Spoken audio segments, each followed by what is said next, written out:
नमस्कार साथियों, कैसे हैं आप सब। लास्ट वीडियो में हमने ये समझने की कोशिश की कि लिबरलिज्म होता क्या है, उसके कुछ की टीनेट्स या प्रिंसिपल्स क्या हैं, किस तरह से वो सोशल लाइफ में, इकोनॉमिक लाइफ में, पॉलिटिकल लाइफ में काम करती है, उसके कुछ प्रिंसिपल्स हमने समझने की कोशिश की। आज के इस वीडियो में हम समझने की कोशिश करेंगे कि लिबरलिज्म जो इवॉल्व हुआ है उसके कुछ फेजेज़ हैं। मेनली हम 3 फेज़ को डिस्कस करेंगे।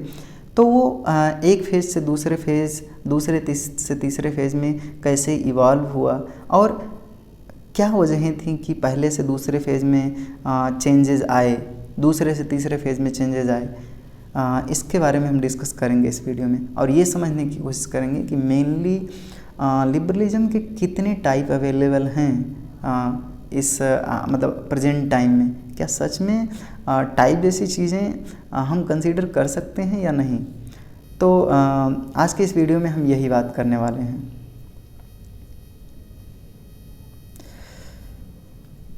Faces of liberalism. लिबरलिज्म का अगर हिस्टोरिकल ट्रेसिंग करें लिबरलिज्म को मेनली, तो मॉडर्न टाइम में लिबरलिज्म जॉन लॉक की आइडियोलॉजी में सबसे पहले दिखाई देता है। अगर हम पॉलिटिकल लिबरलिज्म की बात करें, जैसे कि लिबरलिज्म कई रूप में दिखाई दे सकता है। इकोनॉमिक्स में लिबरलिज्म दिखाई दे सकता है। लिबरलिज्म को लास्ट वीडियो में जब हम बात कर रहे थे तो क्या था कि लिबरलिज्म में एक तरह से कहें इंडिविजुअल को प्राइमेसी दी जाती है, इंडिविजुअल की ऑटोनॉमी को, इंडिविजुअल के फ्रीडम को, इंडिविजुअल की लिबर्टी को। एक तरह से कहें इंडिविजुअल के लाइफ में आने वाला हर वो रिस्ट्रेंट, हर वो अवरोध, चाहे वो सोशल लाइफ हो, इकोनॉमिक लाइफ हो, पॉलिटिकल लाइफ हो, कल्चरल लाइफ हो, हर एक तरह का अवरोध ही रिजेक्ट किया जाता है लिबरलिज्म के द्वारा।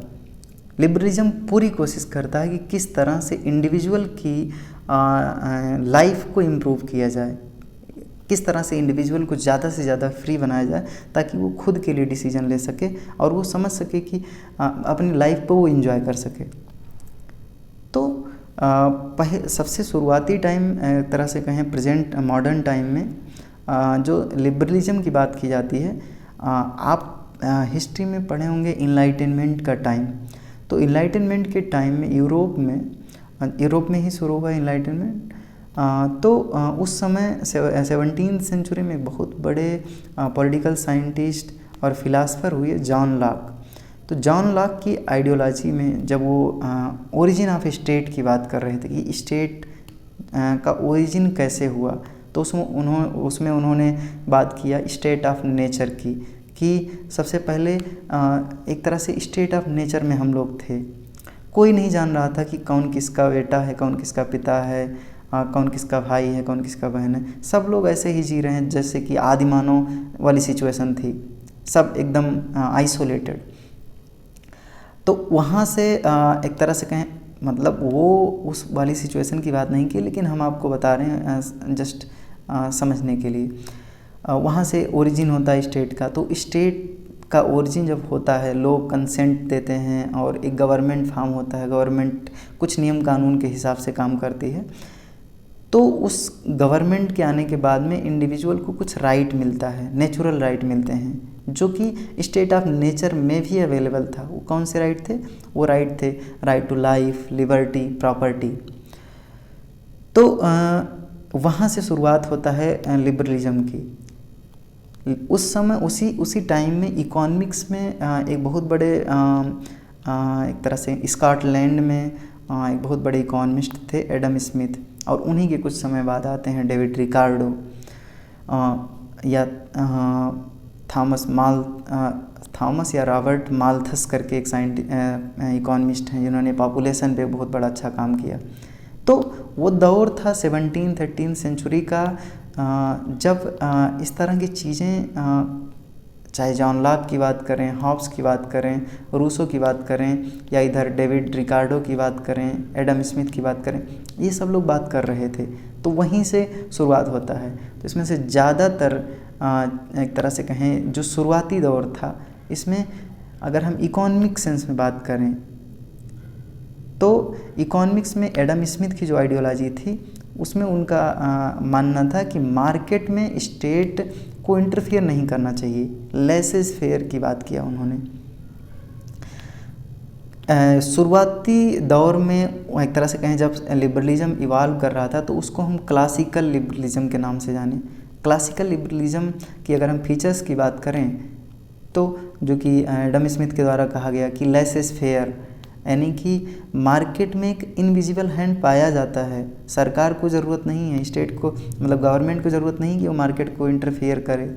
अगर सरकार या गवर्नमेंट मार्केट को वैसे ही छोड़ देगी तो मार्केट में जो एक्टर काम कर रहे हैं, बायर और सेलर, डिमांड और सप्लाई की फोर्स के चलते एक तरह से कहें जो इनविजिबल हैंड पाया जा रहा है, वो मार्केट किसी भी तरह के इकोनॉमिक क्राइसिस को खुद ही मैनेज कर लेगी और एक तरह से कहें जो चीज़ों को सेल कर रहा है और जो चीज़ों को परचेज कर रहा है वो चीज़ें एक तरह से कहें ज़्यादा से ज़्यादा मात्रा में होंगी और प्रोडक्शन ज़्यादा होगा, डेवलपमेंट ज़्यादा होगा, उनका ये मानना था। वहीं पर लाक ने एक तरह से कहें पॉलिटिकल सेंस में जो बात की कि सरकार को चाहिए कि वो इंडिविजुअल के लाइफ में बहुत तमाशा ना करे। इंडिविजुअल की जो नेचुरल राइट है, right to life, right to liberty, right to private property, ये इंश्योर करे कि उसकी अपनी प्राइवेट प्रॉपर्टी प्रिजर्व रहे। ऐसा ना रहे कि कोई पैसे कमा रहा है तो रॉबरी हो जा रही है या और कुछ हो जा रहा है, तो सरकार उसको इंश्योर करे। उसकी जो राइट टू लाइफ है, यानी कि वो अपनी लाइफ सही से एंजॉय कर पाए, उसकी लिबर्टी, किसी भी तरह की रिस्ट्रेंट ना रहे इंडिविजुअल की लाइफ में। तो इंडिविजुअल को फ्री छोड़ देने की बात चल रही थी उस समय पॉलिटिकल लाइफ में। इकोनॉमिक लाइफ में मार्केट को फ्री छोड़ देने की बात चल रही थी और ये पूरा लेसेस फेयर का दौर चल रहा था। दूसरा फीचर एटमिस्टिक सोसाइटी की बात चल रही थी। इनिशियल टाइम में दुनिया के ज़्यादातर सोसाइटी में कम्युनिटेरियन फीलिंग थी। यूरोपियन सोसाइटी में भी ये चीज़ें थीं। कम्युनिटी की बात अगर आप प्लेटो को पढ़ते हैं तो community of wives and property की बात करते हैं वो।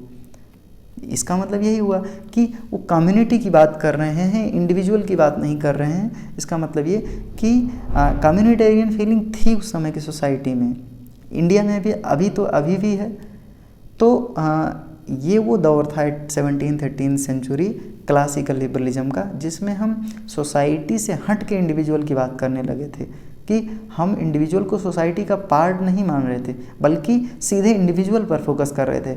हम चाह रहे थे, मतलब एक तरह से पॉलिटिकल या इकोनॉमिक स्कॉलर जो थे, कि इंडिविजुअल की लाइफ में सोसाइटी या गवर्नमेंट का कोई इंटरफेरेंस ज़्यादा ना हो, एटोमिस्टिक लाइफ वो जिए जैसा वो चाह रहा है। इसमें कई तरह के स्कॉलर हैं जिन्होंने यूटिलिटी के आधार पे या और कई आधार पे इंडिविजुअल की फ्रीडम को इंश्योर करने की बात की। इसमें बेंथम जो कि यूटिलिटी की बात करते हैं, उन्होंने कहा कि society is sum of free floating individual. अगर आप इंडिविजुअल के इंटरेस्ट को नहीं समझ सकते हैं तो आप सोसाइटी के इंटरेस्ट को नहीं समझ सकते हैं। पॉइंट ये है कि आप इंडिविजुअल के इंटरेस्ट को प्रोटेक्ट कीजिए, सोसाइटी का इंटरेस्ट अपने आप में प्रोटेक्ट हो जाएगा। उनका ये मानना था। हॉब्स एक स्कॉलर थे जिन्होंने लेवाइथन लिखा, एब्सोल्यूट मोनार्की की जो बात की है। उन्होंने कहा कि society is only aggregation of individual, मतलब सोसाइटी इंडिविजुअल से बना है तो इंडिविजुअल पे फोकस करो, सोसाइटी पे करने की कोई ज़्यादा ज़रूरत नहीं है। तो इंडिविजुअल और इंडिविजुअल की बात चल रही थी। इसी दौर में हॉब्स, लॉक और Rousseau, Thomas Hobbes, John Locke and Rousseau, ये 3 सोशल कॉन्ट्रैक्टियन थिंकर हुए जिन्होंने स्टेट की ओरिजिन को लेकर के सोशल कॉन्ट्रैक्ट की थ्योरी दी, इसीलिए इनको सोशल कॉन्ट्रैक्टियन थ्योरिस्ट बोलते हैं। तो इसी दौर में ये तीनों आए। तो लिबरल ये बिलीव करते हैं कि स्टेट हो या गवर्नमेंट हो, ये सिर्फ एक मशीन है या एक इंस्ट्रूमेंट है किस काम के लिए, इंडिविजुअल के इंटरेस्ट को प्रोटेक्ट करने के लिए। इनका कोई एंड नहीं है, ये सिर्फ एक मीन्स हैं। इनका काम ये है कि इंडिविजुअल की लाइफ, लिबर्टी, प्रॉपर्टी या और इंटरेस्ट जो है उसको प्रोटेक्ट करें। बेंथम ने इनके मैकेनिस्टिक एक तरह से कहें जो मैकेनिस्टिक नेचर था स्टेट का, उसको यूटिलिटी के बेसिस पे जस्टिफाई किया। उन्होंने कहा कि चूँकि डेमोक्रेटिक गवर्नमेंट में इंडिविजुअल को ज़्यादा फ्रीडम, ज़्यादा ऑटोनमी, ज़्यादा लिबर्टी, ज़्यादा राइट मिलते हैं, इसीलिए डेमोक्रेटिक गवर्नमेंट और सभी गवर्नमेंट से अच्छा है। उन्होंने ये भी कहा कि पब्लिक पॉलिसी में ऐसी पॉलिसी अडॉप्ट होनी चाहिए जिससे ज़्यादा से ज़्यादा लोगों का वेलफेयर हो, ऐसी पॉलिसी ना अडॉप्ट की जाए जिससे कम से कम लोगों का वेलफेयर हो। तो ये चीज़ें थी, जैसे सरकार अगर टैक्स पेयर्स के मनी, पैसे से गरीबों के लिए अनाज फ्री उपलब्ध करा रही है, तो जो टैक्स पे किए हैं उनका तो नुकसान हो रहा है, क्योंकि उनके टैक्स के मनी से फ्री में अनाज मिल रहा है गरीबों को। लेकिन गरीब, ज़्यादा से ज़्यादा गरीबों का अगर वेलफेयर हो रहा है तो सरकार को ये करना चाहिए, ये कहना था बेंथम का। तो यूटिलिटेरियनिज्म भी एक वैरायटी, एक फीचर बन गया है लिबरलिज्म का। चौथा पॉइंट, कैपिटलिज्म। कैपिटलिज्म में जितने इकोनॉमिक एक्टर हैं वो अपने एक तरह से कहें वेलफेयर के लिए मीन्स ऑफ प्रोडक्शन जो है वो प्राइवेटली ओन किया जाता है, और जो एक्टर हैं वो एक तरह से कहें फ्री होते हैं वर्क करने के लिए। कैपिटलिज्म में प्रोडक्शन जो किया जा रहा है वो प्राइवेट बिजनेसमैन के द्वारा किया जा रहा है। तो एक तरह से कहें ये सारी चीज़ें एडम स्मिथ की जो आइडियोलॉजी थी कि आप बिजनेसमैन को खुला छोड़ दो, मार्केट के जितने एक्टर हैं उनको खुला छोड़ दो, वो अपने इंटरेस्ट से काम करेंगे और इससे पूरे कंट्री का डेवलपमेंट होगा, और कंट्री का डेवलपमेंट मतलब सभी का डेवलपमेंट, ऐसा मानना था। सरकार को इकॉनमी को रेगुलेट करने की कोई ज़रूरत नहीं है, इकॉनमी में एक इनविजिबल हैंड पाया जा रहा है। तो कैपिटलिज्म की भी आइडियोलॉजी लिबरलिज्म से एक तरह से कहें लिबरलिज्म में पाई जाती है।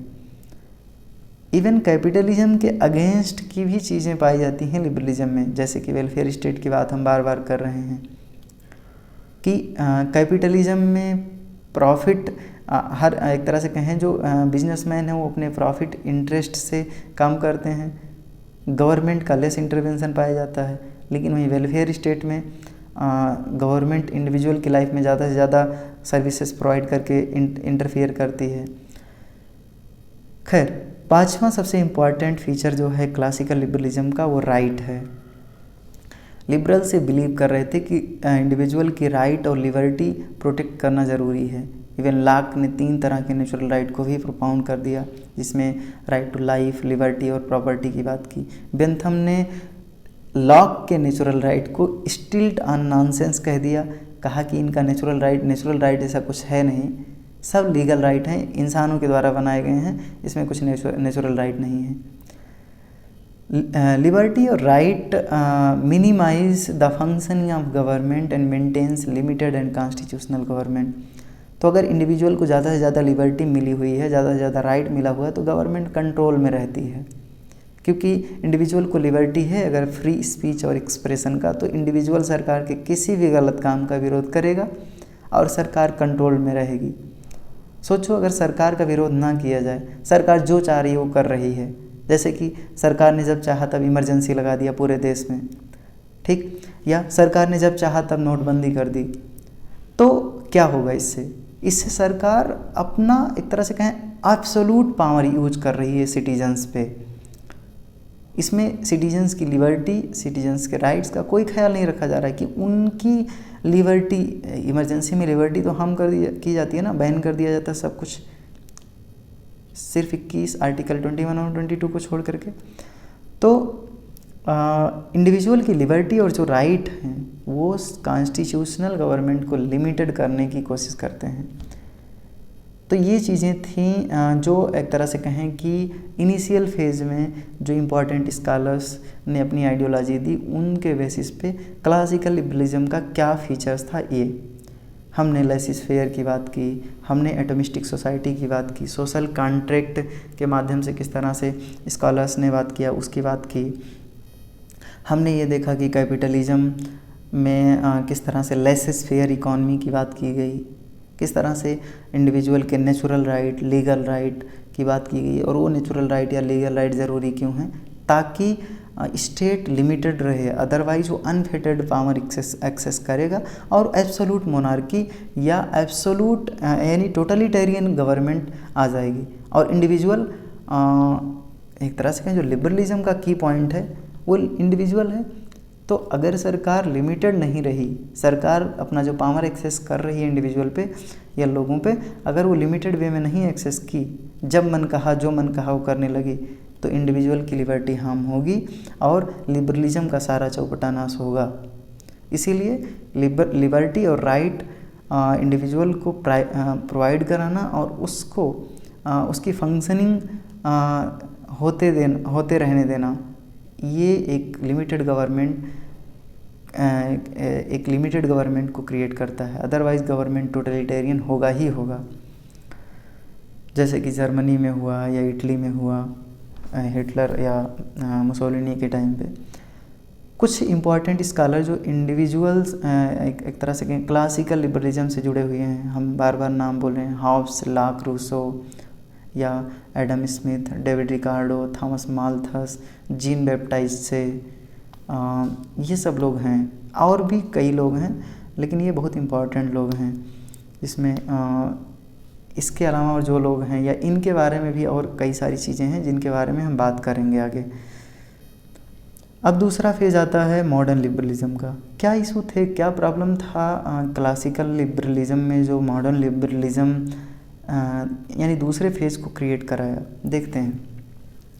एक्चुअली 1928-29 यानी कि 1920s का एक तरह से कहें एंड, लेट 1920s में पूरे ऑल ओवर वर्ल्ड में ग्रेट डिप्रेशन आता है, इकोनॉमिक रिसेशन आता है। तो इससे होता ये है कि ऑल ओवर वर्ल्ड में अनएम्प्लॉयमेंट बहुत तेज़ी से हुआ, लोगों की नौकरियां चली गईं,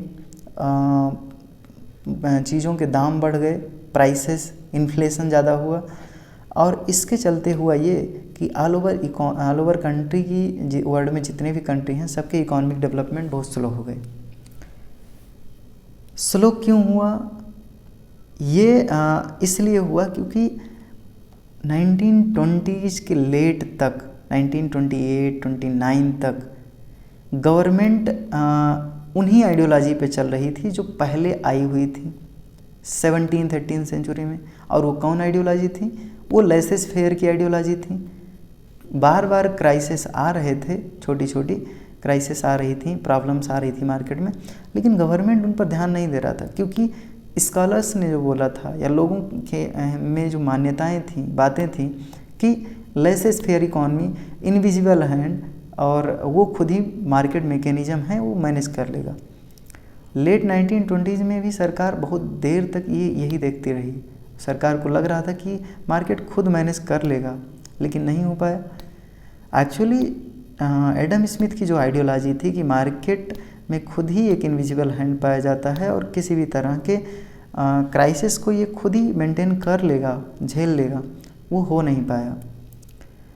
तो लेट 1920s में एडम स्मिथ की आइडियोलॉजी जो लेसेस फेयर की आइडियोलॉजी है, या लीव द मार्केट एलोन, वो फेल हो गया। इसके बाद में लेट 1920s और अर्ली 1930s में एक तरह से कहें एक नए आइडियोलॉजी का इमर्जेंस होता है। एक नए स्कॉलर निकल कर के आते हैं जिन्होंने अपनी आइडियोलॉजी दी, और उनकी आइडियोलॉजी के बेसिस पे जो एक नया फेज स्टार्ट हुआ इकोनॉमिक्स में या लिबरलिज्म का, पॉलिटिक्स में भी, वो था मॉडर्न लिबरलिज्म। इसको हम रिवाइज्ड लिबरलिज्म भी कहते हैं, जैसे कि G.H. सेवाइन ने कहा इसको रिवाइज्ड लिबरलिज्म। इसको हम पॉजिटिव लिबरलिज्म के नाम से भी जानते हैं। था क्या ये और कौन थे वो स्कॉलर, उनकी आइडियोलॉजी क्या थी, वो कहना क्या चाहते थे? उनका नाम था John Maynard Keynes, J.M. Keynes के नाम से उनको जानते हैं। उनकी जो आइडियोलॉजी थी, उनकी जो बातें थीं, वो ये थीं कि मार्केट को पीरियोडिक इंटरवेंशन करना चाहिए, हमेशा नहीं करना चाहिए, और ऐसा भी नहीं है कि हमेशा के लिए छोड़ दें। सरकार को जब लगे कि मार्केट में किसी भी तरह की क्राइसिस आ रही हैं या लोगों के सोशियो इकोनॉमिक पॉलिटिकल लाइफ में किसी भी तरह की रिस्ट्रेंट हैं, क्राइसिस हैं, तो सरकार को इंटरफियर करना चाहिए।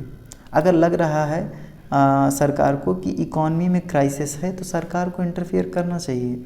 अगर लग रहा है सरकार को कि लोगों के सोशल लाइफ में कोई प्रॉब्लम है, जैसे कि सती या लोग पावर्टी जैसी चीज़ों से, अनएम्प्लॉयमेंट, इलिटरेसी, इन चीज़ों से जूझ रहे हैं, तो सरकार को ऐसी पॉलिसी बनानी चाहिए कि इन सभी रिस्ट्रेंट से वो फ्री हो सकें। ये पॉजिटिव फ्रीडम की बात कर रहे थे और इसीलिए इस तरह के लिबरलिज्म को पॉजिटिव लिबरलिज्म कहा गया। अर्ली 1930s में यूएसए के जो प्रेसिडेंट थे उनका नाम था रूजवेल्ट। उन्होंने न्यू डील प्रोग्राम लेके आया, उन्हीं जेएम कीन्स की ही आइडियोलॉजी से इन्फ्लुएंस होके, और उन्होंने एक तरह से कहें न्यू डील प्रोग्राम में एक बहुत ही बड़ा दीवार बनवाया। क्यों? दीवार बनवाने का कोई काम नहीं था, मतलब नहीं था, लेकिन वो दीवार बनवाया गया ताकि लोगों को रोज़गार मिल सके। लोगों को रोज़गार मिलेगा, लोग अर्निंग करेंगे, अर्निंग से फिर वो जो चीज़ें खरीदना चाह रहे हैं अपनी लाइफ, एक तरह से कहें लिविंग बेसिक नेसेसिटीज़, उसको खरीदेंगे। मार्केट में डिमांड क्रिएट होगा, मार्केट में डिमांड क्रिएट होगा तो प्रोडक्शन के लिए फिर से वो जनरेट करेंगे, इंडस्ट्री में वर्कर को जॉब मिलेगा, तो ये पूरा इकोनॉमिक साइकिल फिर से एक तरह से बूस्ट होगा। इसलिए जो अनएम्प्लॉयड लोग थे उनको एम्प्लॉयमेंट देने के लिए एक बहुत ही बड़ा दीवार क्रिएट कराना शुरू किए रूजवेल्ट। इसको न्यू डील प्रोग्राम कहे।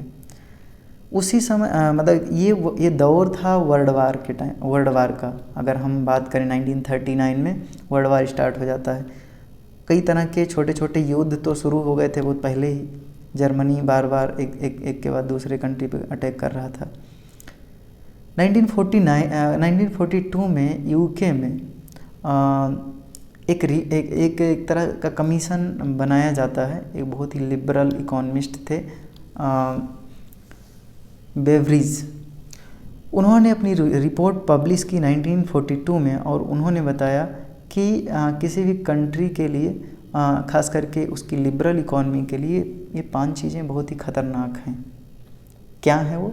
वांट, अगर लोग बहुत ही अभाव में जी रहे हैं, उनको भोजन का अभाव है, कपड़े का अभाव है, इस तरह की वांट है लोगों को, तो भी वो कंट्री के डेवलपमेंट के लिए नुकसानदेह है। अगर डिजीज़ है तो भी नुकसानदेह है। इग्नोरेंस है, इग्नोरेंस को इलिटरेसी आप मान सकते हैं, तो भी नुकसानदेह है। स्क्वेलर मतलब कि क्लीनलीनेस, सैनिटेशन, हाइजीन, ये सारी चीज़ें नहीं हैं तो भी प्रॉब्लम है। और आइडलनेस मतलब एक तरह से कहें आलस्य है लोगों में, तो भी प्रॉब्लम है। शायद इन्हीं चीज़ों को ध्यान में रख के भी न्यू डील प्रोग्राम जो लाया गया था उसी का एक दूसरा वर्जन भी बाद में यूएसए के प्रेसिडेंट लेके आए, भी उसके बारे में बात करेंगे हम। तो वेलफेयर स्टेट की बात चल रही थी। वेलफेयर स्टेट मतलब कि सरकार को चाहिए कि लोगों को वेलफेयर सर्विसेज दी जाएं, लोगों को शिक्षा दिया जाए, स्वास्थ्य दिया जाए फ्री में, और भी जो ज़रूरत की चीज़ें हैं वो दी जाएं, ताकि लोगों की एक तरह से कहें लाइफ में इम्प्रूवमेंट हो और लोग ज़्यादा से ज़्यादा मोटिवेट होकर काम कर सकें और कंट्री का डेवलपमेंट हो। क्योंकि हर एक कंट्री में कुछ ऐसे लोग होते हैं जो एक तरह से कहें जो पुअर हैं, जिनकी कैपेबिलिटी नहीं है अर्निंग की, तो उनकी कैपेबिलिटी को इंक्रीज़ करने का काम गवर्नमेंट का है और गवर्नमेंट वेलफेयर सर्विसेज से उनकी लाइफ को इम्प्रूव करे और एक तरह से कहें ताकि वो काम कर सकें। और इसके लिए जिस स्टेट की डिमांड की गई वो वेलफेयर स्टेट था। कई तरह की वेलफेयर सर्विसेज, इंडिविजुअल की लाइफ में कई तरह के जो रिस्ट्रेंट आ रहे हैं, हिंड्रेंसेज आ रही हैं, उसको हटाने के लिए, उसको ख़त्म करने के लिए सरकार को कुछ पॉलिसीज अडॉप्ट करनी चाहिए, ये सजेस्ट किया गया। Social liberalism. सोशल लिबरलिज्म ये 2 तरह की आइडियोलॉजी से मिलकर बना है। एक तो सोशलिज्म जिसमें एक तरह से कहें कि मीन्स ऑफ प्रोडक्शन पे सभी मीन्स ऑफ प्रोडक्शन से जो चीज़ें बन रही हैं, प्रोड्यूस हो रही हैं, उसका डिस्ट्रीब्यूशन सोसाइटी में हो जा रहा है। और दूसरा लिबरलिज्म। तो ये इन दोनों आइडियोलॉजी को मिला करके सोशल लिबरलिज्म बना है, सोशलिज्म एंड लिबरलिज्म को मिला करके।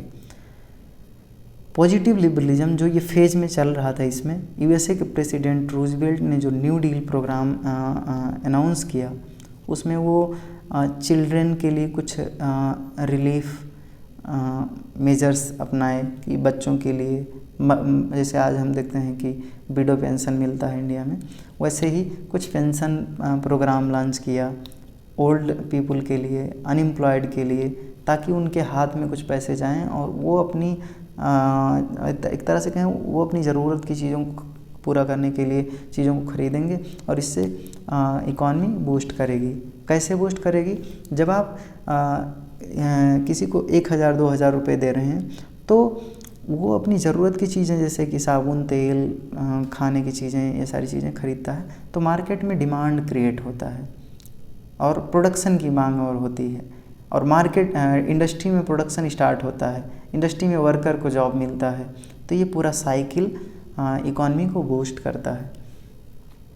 ऐसा नहीं है कि पूरे कंट्री में सभी को 2-2 हज़ार रुपये देने लगे तो बूस्ट करेगा, नहीं, ये उन लोगों के लिए था जैसे कि जो काम नहीं कर सकते थे या फिर जो काम करने में असक्षम थे, विडोज़, ओल्ड पीपल, अनएम्प्लॉयड को काम दिया जाए।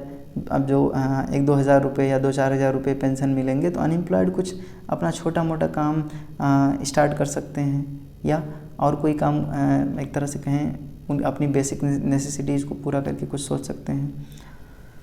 जॉन कैनेडी जो कि दूसरे एक तरह से कहें अमेरिका के ही प्रेसिडेंट थे एक तरह से रूजवेल्ट के बाद में, उन्होंने अनाउंस किया फ्रंटियर प्रोग्राम।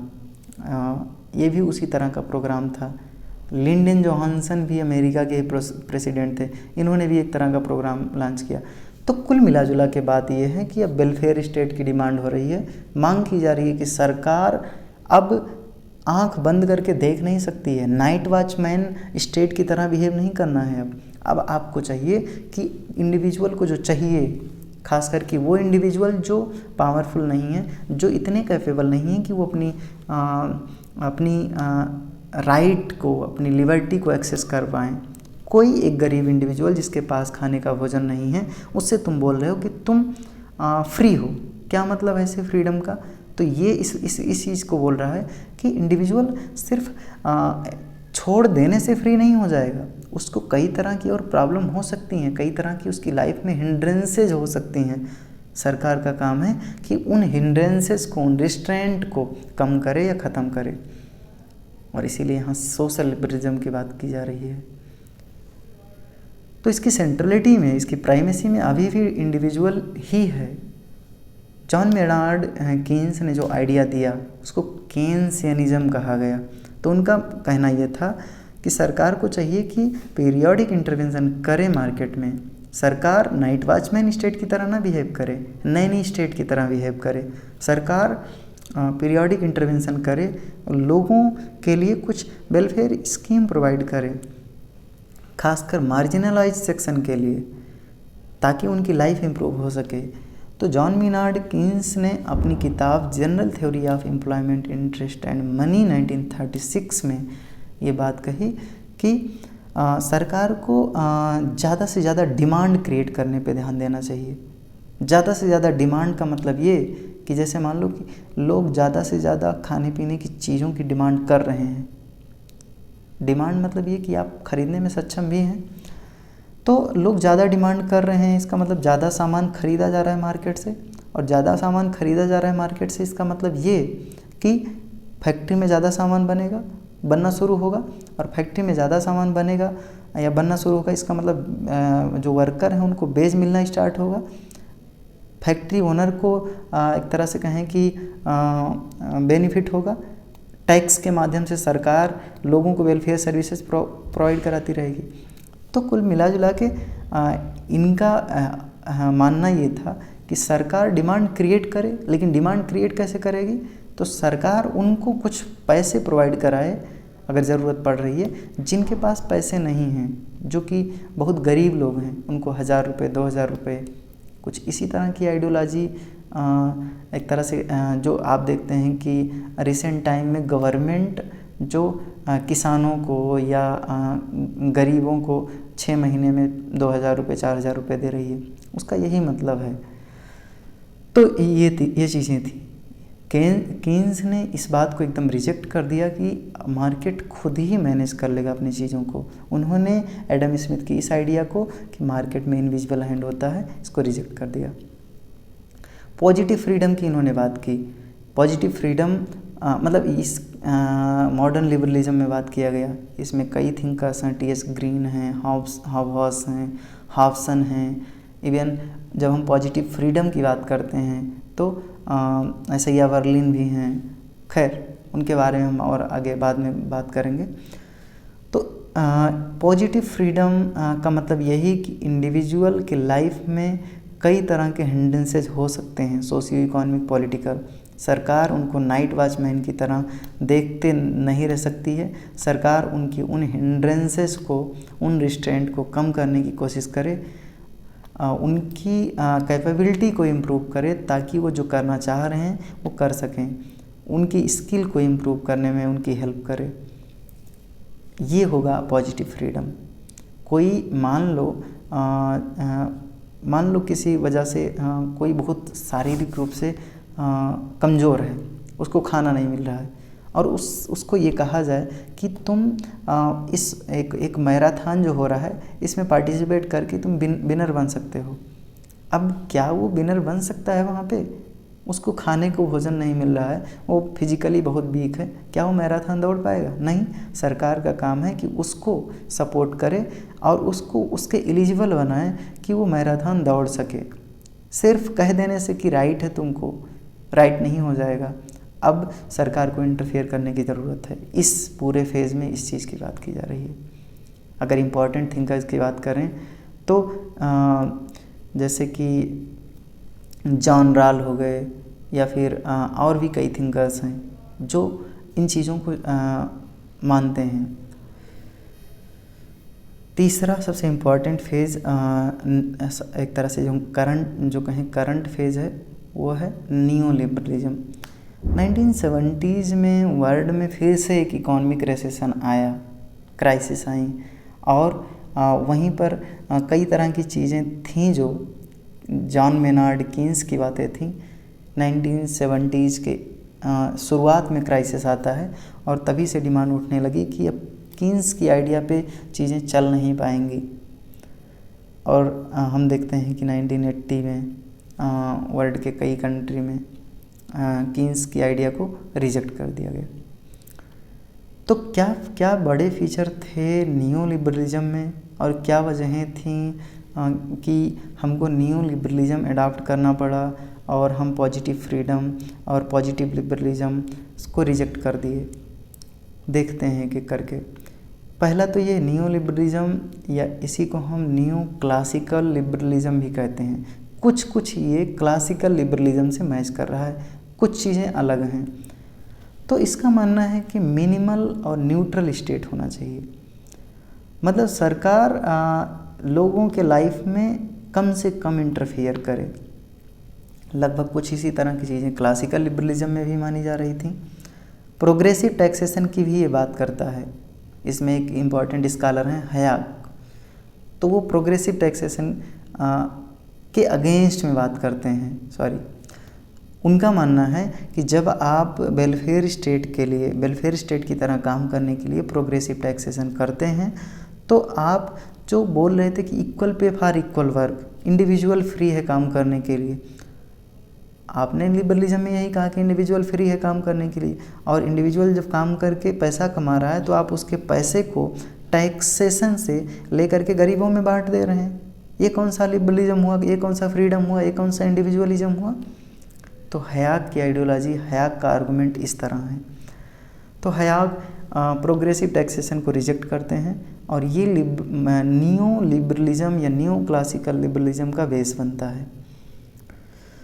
तो एक तरह से जो जॉन रॉल्स की थ्योरी ऑफ जस्टिस थी, जिसमें उन्होंने डिस्ट्रीब्यूटिव जस्टिस की बात की थी कि सरकार को प्रोग्रेसिव टैक्सेशन लगा करके कुछ पैसे डिस्ट्रीब्यूट करने चाहिए पुअर स्टेटा में, उसको रिजेक्ट किया जाता है हयाक के द्वारा कि प्रोग्रेसिव टैक्सेशन ठीक नहीं है।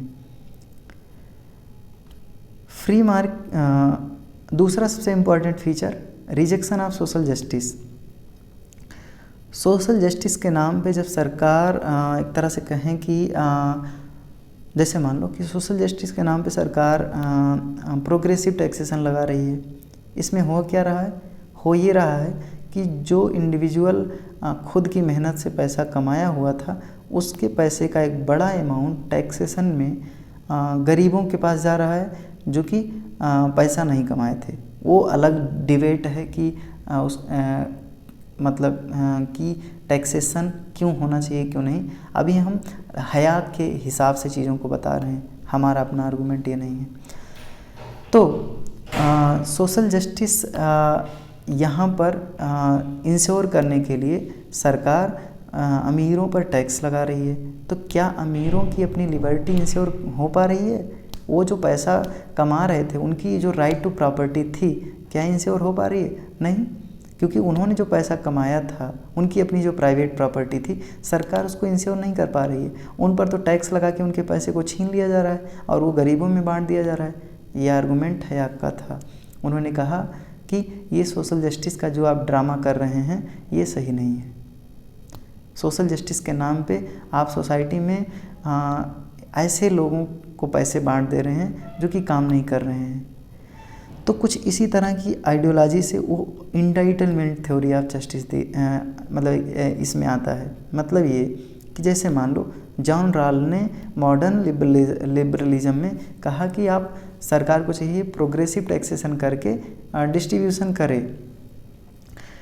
यहाँ पर नियो क्लासिकल लिबरलिज्म में आइडियोलॉजी जो आर्गूमेंट पेश होने लगे वो ये कि सरकार कब तक ये चीज़ करेगी। जैसे मान लो कि आपको मतलब एक बार एक क्लास में 20 लोग हैं और 2000 रुपया आया और सभी को बराबर बराबर बांट दिया गया।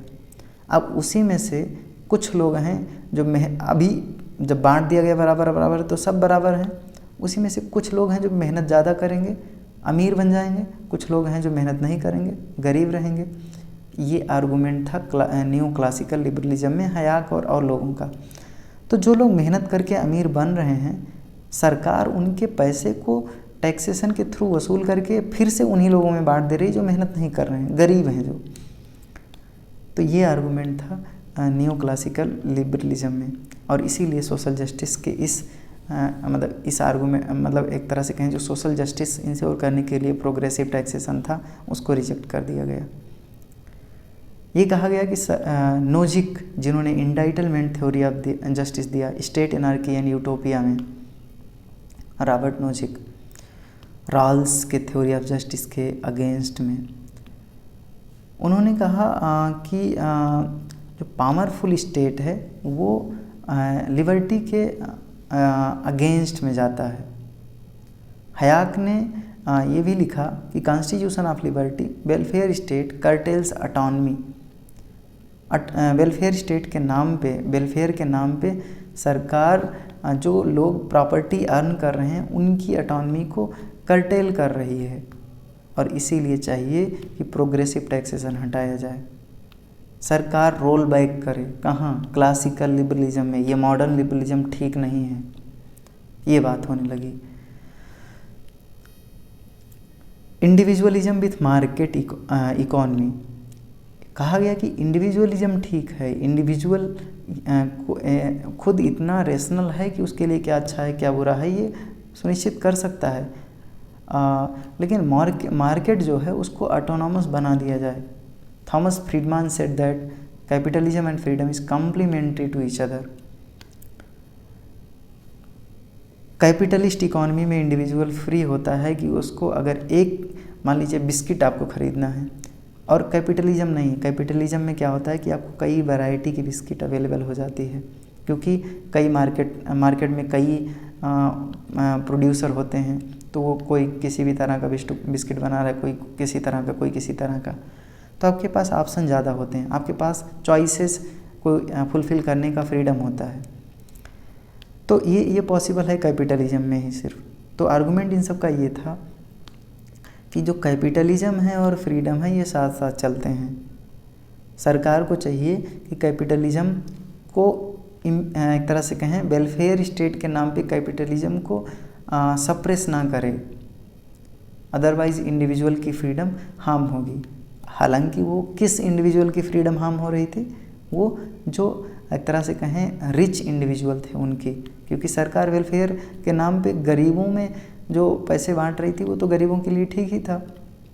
खैर, क्रिटिसिज्म ऑफ वेलफेयर स्टेट, इस फेज़ में जितने स्कॉलर हुए, इसमें न्यू क्लासिकल लिबरलिज्म में वेलफेयर स्टेट के आइडिया को क्रिटिक किया गया, उसको क्रिटिसाइज़ किया गया। इवन हयाक ने रोड टू सर्फडम में कहा कि collectivism and socialism and totalitarianism are two side of same coin. आप कलेक्टिविज्म की बात करें या सोशलिज्म की बात करें और टोटलिटेरियनिज्म की बात करें, दोनों एक ही चीज़ें हैं। वेलफेयर स्टेट जो है, जो कि सोशलिज्म से इन्फ्लुएंस्ड है, वो टोटलिटेरियनिज्म है। वो अमीर लोग जो हैं, जो पैसे अर्न कर रहे हैं, ऐसे लोग, उनके इंडिविजुअल राइट को हार्म कर रहा है, कर्टेल कर रहा है इंडिविजुअल राइट को, और इसीलिए उन्होंने वेलफेयर स्टेट के आइडिया को क्रिटिसाइज़ किया। Both disregard liberty and autonomy of individual, he said that monopoly of the state over economic activity is harmful. State की मोनोपोली इकोनॉमिक एक्टिविटी में नहीं होनी चाहिए, इससे इंडिविजुअल की लिबर्टी हार्म होती है। सरकार को चाहिए कि वो मार्केट को एक तरह से कहें कुछ लिमिटेड इंटरवेंशन के अलावा पूरी तरह से छोड़ दे खुला। दो इम्पॉर्टेंट प्राइम मिनिस्टर और प्रेसिडेंट जो हुए उस समय के बड़े लीडर जो हुए, मार्गरेट थैचर और Ronald Reagan. Ronald Reagan USA के प्रेसिडेंट थे और मार्गरेट थैचर ब्रिटेन की प्राइम मिनिस्टर थी। तो इन दोनों लोगों ने न्यू लिबरलिज्म से इतने ये प्रभावित हुए कि इन्होंने अपनी कंट्री में इसकी पॉलिसीज़ को अडॉप्ट करना स्टार्ट कर दिया। और इस टाइम को मतलब उनकी कंट्री में जो आइडियाज़ एक तरह से कहीं इम्प्लीमेंट होने लगे, इसको थैचरिज्म और रीगनिज्म कहा गया। ये आइडियाज़ हयाक, नोजिक, इन सारी लोगों की कंबाइंड आइडिया थी, और जो कि न्यू क्लासिकल लिबरलिज्म को फॉर्म की या उसको शेप की। कुछ इम्पॉर्टेंट स्कॉलर थिंकर जो न्यू क्लासिकल लिबरलिज्म में हुए, उनका नाम है Friedrich Hayek, Milton Friedman, Ludwig von Mises, James M Buchanan.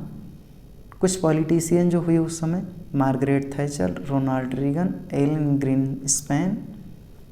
कुछ पॉलिटिकल साइंटिस्ट जो हुए उस समय, Robert Keohane and Joseph Nye. Robert Keohane और जोसेफ नाई ने कॉम्प्लेक्स इंटरडिपेंडेंस की थ्योरी दी है, इसके बारे में हम आगे पढ़ेंगे कभी, अभी यहाँ पर डिस्कस करने का टाइम नहीं है। हो सकेगा तो आईआर का जब हम जब लिबरलिज्म आईआर के सेंस में पढ़ेंगे तब वहाँ डिस्कस करेंगे। अब हम बात करते हैं कि लिबरलिज्म कितने टाइप का होता है। तो अगर आप क्रोनोलॉजी के बेसिस पे देखेंगे तो लिबरलिज्म 3 टाइप का, क्लासिकल लिबरलिज्म, मॉडर्न लिबरलिज्म जिसको पॉजिटिव लिबरलिज्म कहा गया या रिवाइज्ड लिबरलिज्म कहा सेवाइन ने, और न्यू क्लासिकल लिबरलिज्म जिसको कुछ स्कॉलर लिबर्टेरियनिज्म भी कहते हैं।